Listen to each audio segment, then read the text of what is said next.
working on 4 recipes. And going with the way we do things here, with everything being last minute with the produce, we came up with these dishes this morning. Come up with today, we've done an appetizer salad. We've got some beautiful greens from Glorious Organics. We have some fava beans in there from Glen Valley Organic Farms. Some pole beans from Abundant Acre Farms. And we've dressed that with a little lemon and basil vinaigrette, the basil also from one of the local farms. And we've topped that with the wild salmon fillet.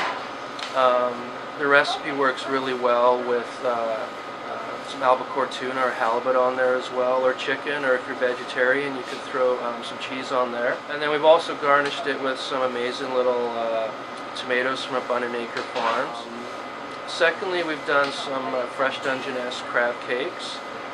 We've garnished those with some purslane that we've gotten from Glorious Organics. We've served them with a little caper tarragon aioli. One little twist we can do on those, we use them a lot with our catering. We serve them on a crostini with some melted brie from Agassiz Farmhouse as well. So there's lots of fun things you can do with that. For the entree, we're very lucky to have some chicken that came in from Croaking Frog Farms.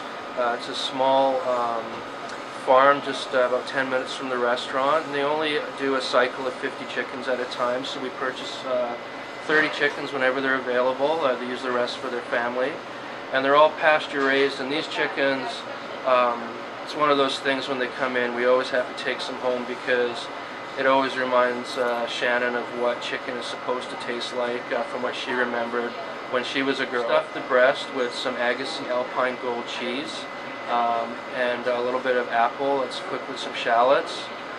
We've served it with some fingerling potatoes. Those came from Abundant Acre Farms, but any kind of small potato would work well. We've got some summer squash that we've gotten from One Love Organic Farms.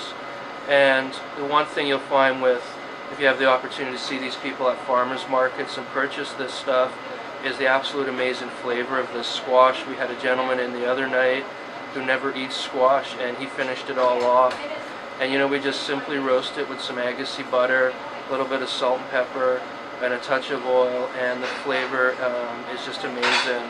So with that recipe, you'll see that we really believe that simple is the best, and just let the products speak for themselves. For dessert, we've done a nice panna cotta. But we've put a little Agassiz fromage fraise cheese in there for something a little bit different. It gives it more of a lighter cheesecake kind of consistency. And then we get some beautiful organic blueberries from Matsqui that we've made a sauce and garnished that up with. Beautiful.